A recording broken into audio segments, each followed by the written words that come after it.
আসসালামু আলাইকুম প্রিয় এসএসসি পরীক্ষার্থীবৃন্দ, আশা করি তোমরা সকলেই ভালো রয়েছো।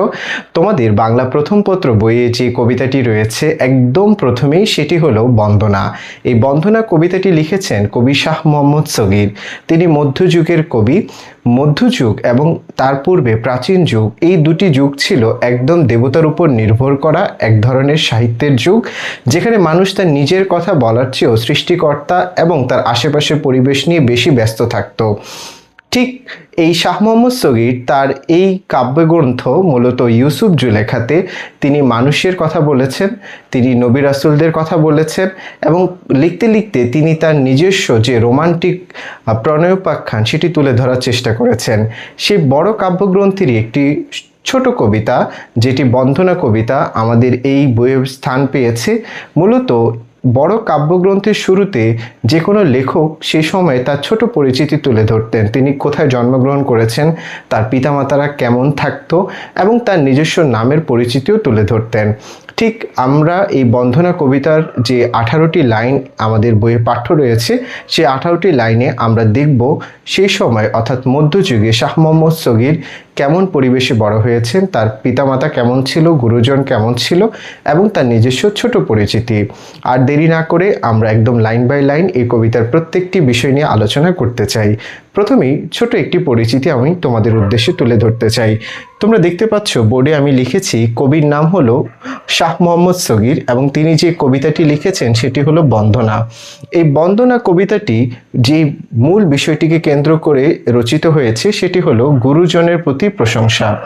এর প্রধান যে ভাবটি রয়েছে সেটি হলো পিতা মাতা ও শিক্ষকদের প্রতি যে সম্মানটুকু রয়েছে একটা মানুষের, সেই সম্মানটুকুকে কেন্দ্র করে। আর এই কবিতাটির উৎস হলো যে বিখ্যাত রোমান্টিক প্রণয়োপাখ্যান থেকে না হলো, সেটি হলো ইউসুফ জুলেখা, অর্থাৎ হজরত ইউসুফ আলাইহিস সালাম এবং জুলেখার মাঝে যে ভালোবাসা সেটিকে কেন্দ্র করেই মূলত এই রোমান্টিক প্রণয়োপাখ্যান। এই গ্রন্থের বন্দনা পর্ব বলে প্রথমেই একটা পর্ব রয়েছে, সেখান থেকে এই কবিতাটি নেওয়া হয়েছে। আর আমি তোমাদের সাথে রয়েছি আনাস আল জায়েদ স্যার। আমি মূলত তোমাদেরকে বাংলা পড়াবো। এটি হচ্ছে আমার হোয়াটসঅ্যাপ নাম্বার, যে কোনো প্রয়োজনে তোমরা আমার সাথে যোগাযোগ রাখতে পারো।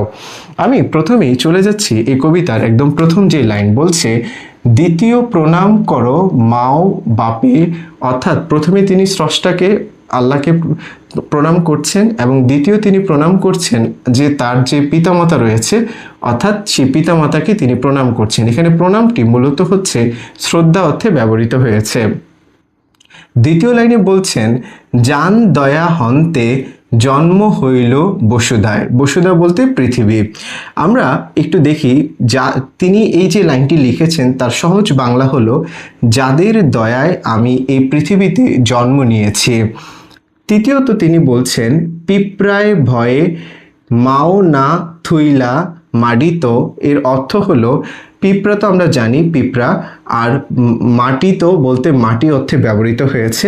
আমরা এটা সহজ যে লাইনটি আমরা দেখব, কবি বলতে চান, মা আমাকে পিঁপড়ার কামড় থেকে রক্ষা করার জন্য মাটিতে শুইয়ে রাখতেন না।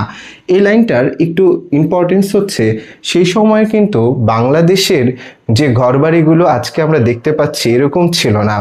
অধিকাংশ ঘরবাড়ি থাকতো মাটির তৈরি এবং মাটির তৈরি ঘরে কিন্তু পিঁপড়া বাসা বাঁধত।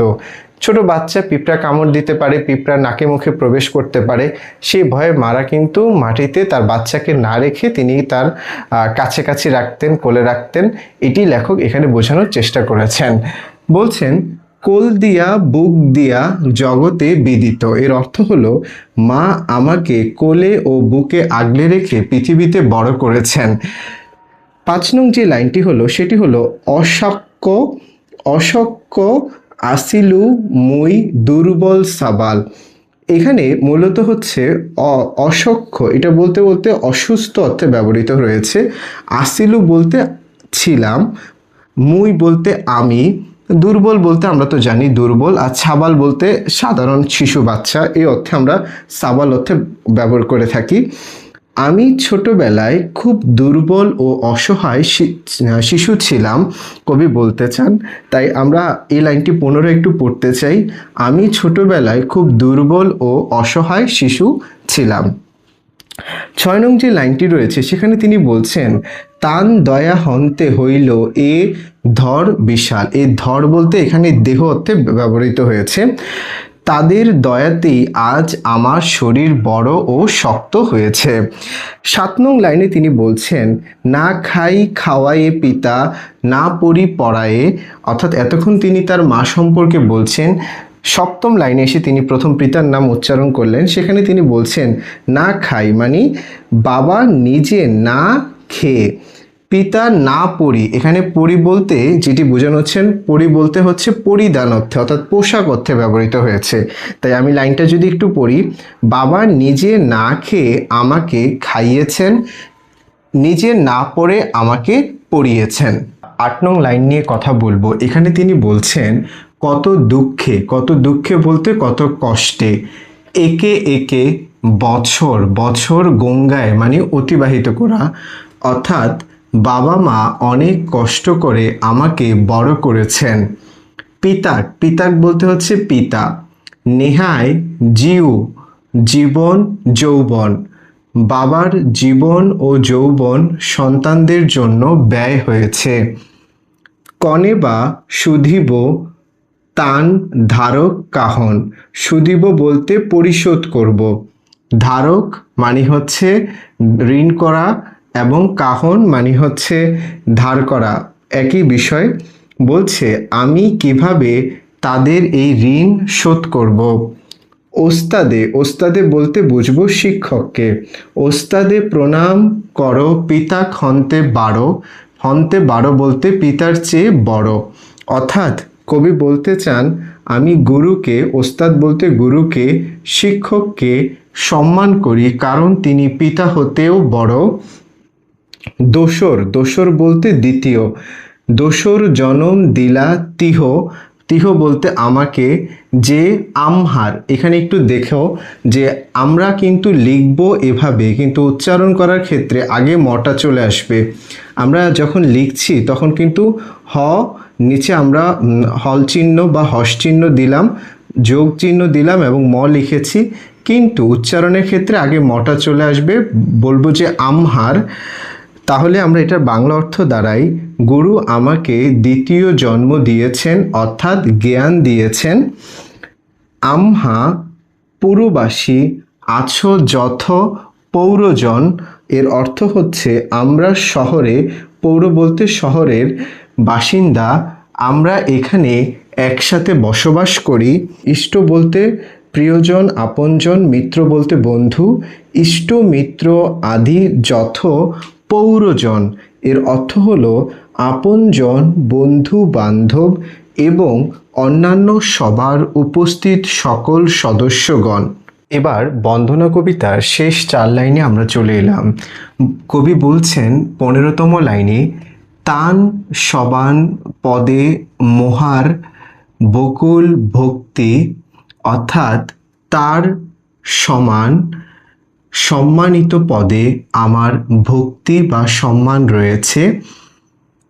সপুটে প্রণাম মোহার মনোরথ গতি, এর অর্থ হলো শ্রদ্ধা করে আমি প্রণাম করি যাতে ইচ্ছা, মনোরথ শব্দের অর্থ ইচ্ছা পূরণ হয়।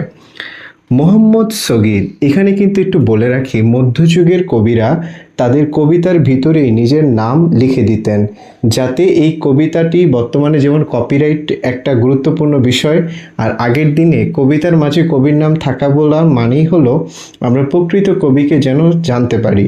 তাই শাহ মোহাম্মদ সগীর নিজের নামকে এখানে লিখে দিচ্ছেন। মোহাম্মদ সগীর হীন বহ পাপ ভার, নিজের ছোট্ট পরিচয় বলছেন, আমি লেখক বা কবি মোহাম্মদ সগীর খুবই তুচ্ছ মানুষ, সবানদ পদে দোহাই মাগো বারবার, তাই আমি সবার কাছে বারবার দোয়া ও আশীর্বাদ চাচ্ছি। এর মধ্য দিয়ে আমাদের এই কবিতাটি শেষ হলো। আশা করি তোমাদের এই কবিতাটি অনেক ভালো লেগেছে। স্যার চেষ্টা করেছি যত সহজ করে সম্ভব হোক তোমাদেরকে এই কবিতাটি লিখে বুঝিয়ে দেওয়ার জন্য। তোমরা কবিতাটি শুনেছো, দেখেছো এবং খাতায় নোট করে নিয়েছো, এটাই প্রত্যাশা করি। সকলে সুস্বাস্থ্য কামনা করি। আল্লাহ হাফেজ। আসসালামু আলাইকুম।